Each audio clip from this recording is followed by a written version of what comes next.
शुरू करते हैं हम लोग एनसीईआरटी एक्सरसाइज 7.4 का एग्जाम्पल नंबर 2 और जस्ट हूबहू क्वेश्चन वही है आपके आर.एस. अग्रवाल एक्सरसाइज 9B का एग्जाम्पल नंबर 12। ठीक है, दोनों में बस वही बात है, सेम बात है। देखिए क्या कह रहा है क्वेश्चन, कह रहा है कि इन फिगर 7.48 यही फिगर है आपका, साइड ए बी एंड ए सी, एक साइड ए बी है और एक साइड ए सी है, उसको क्या किया गया, ट्रायंगल ABC का है, extended to the point P and Q। Triangle ABC का AB साइड को P तक एक्सटेंड किया गया और AC साइड को Q तक एक्सटेंड किया गया। Also angle PBC is less than angle QCB। PBC को जरा देखिए, PBC कौन है, P है, B है, C है, ये एंगल की बात हो रही है। मान लो इसको एंगल 1, तो angle 1 is less then QCB। QCB angle ये है, मान लो इसको एंगल 2, तो ये एंगल 2 से क्या है हमारा छोटा है। एंगल 1 जो है वो एंगल 2 से छोटा है, ये दिया गया है। तो कह रहा है कि प्रूफ करो कि जो AC की लंबाई होगी वो AB से बड़ी होगी। AC तुम्हारा ये है और AB तुम्हारा ये है, तो ये जो AC की लंबाई होगी वो AB से बड़ी होगी अगर ये नीचे वाला इन्फॉर्मेशन आपको दिया गया है। आप एक बात सोचो कि एक ट्रायंगल के अंदर के ट्रायंगल्स के मतलब एंगल मालूम होते हैं, अंदर वाले एंगल्स मालूम रहते हैं, तब ना कंपेयर कर पाते हो। तो अगर तुमको ये साइड को बड़ा करना है प्रूफ AB से, तो तुम सोचो कि इस ट्रायंगल में AC के सामने वाला एंगल कौन है, ये, और AB के सामने वाला एंगल कौन है, ये। तो अगर तुम AC के सामने वाला एंगल को बड़ा प्रूफ कर दो AB के सामने वाला एंगल से, तो हम कह सकते हैं कि ये एंगल अगर बड़ा हो गया इस एंगल से, तो इसके सामने वाला साइड AC भी बड़ा हो जाएगा इसके सामने के साइड से। तो इसका मतलब अब हमें ये दिमाग लगाना है किसी तरह से प्रूफ करने में कि एंगल जो मान लो इसको x मान लो कुछ देर के लिए, इसको x मान लो, इसको y मान लो, तो हमें किसी भी तरह ये प्रूफ करना है कि एंगल x जो है वो y से बड़ा है। जैसे ही वो प्रूफ करेंगे ये बात अपने आप प्रूफ हो जाएगी कि opposite sides of greater angles are greater.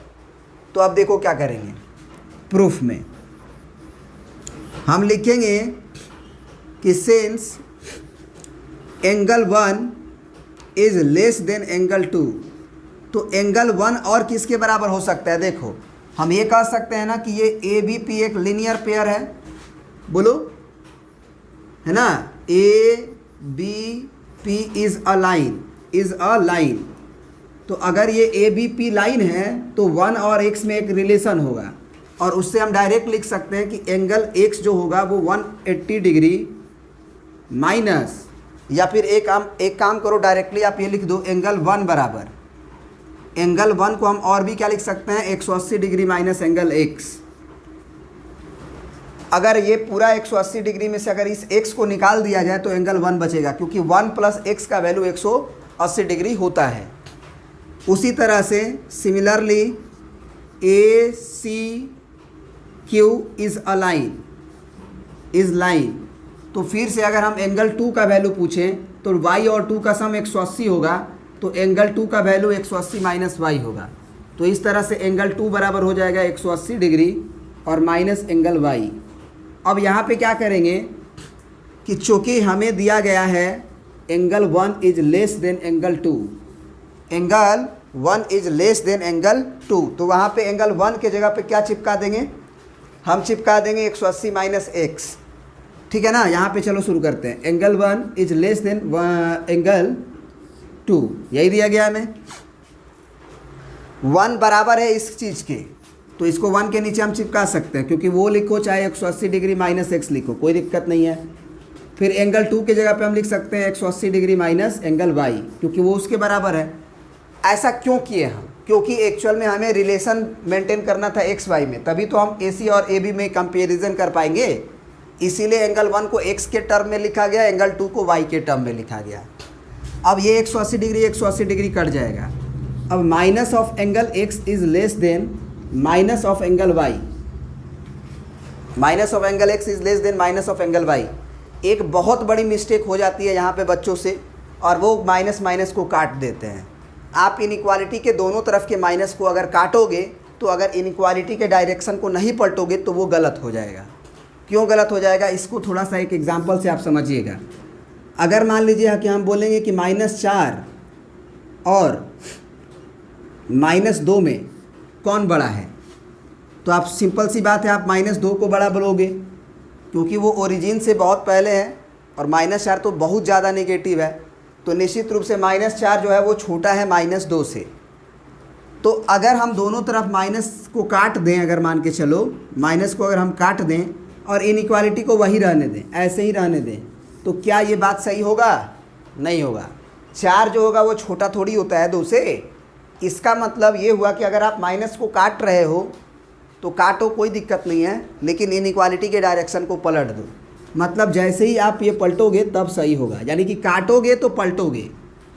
दूसरी एग्जांपल से भी समझ सकते हो कि जैसे मान लो -4 है, वो छोटा होता है मान लो 7 नंबर से, क्योंकि 7 एक पॉजिटिव नंबर है और 4 एक नेगेटिव नंबर है।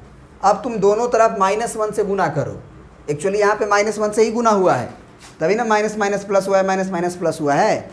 तो अगर दोनों तरफ तुम -1 से गुना करोगे तो ये क्या बनेगा, ये प्लस बन जाएगा और ये -7 बन जाएगा, क्योंकि माइनस से गुना करो तो माइनस माइनस प्लस, यहाँ पे प्लस है तो प्लस माइनस माइनस। अब इनइक्वालिटी को छोड़ के देखो, गलत हो जाएगा, क्योंकि -7 बड़ा थोड़ी होता है 4 से। -7 तो छोटा होता है 4 से, क्योंकि 4 एक पॉजिटिव नंबर है।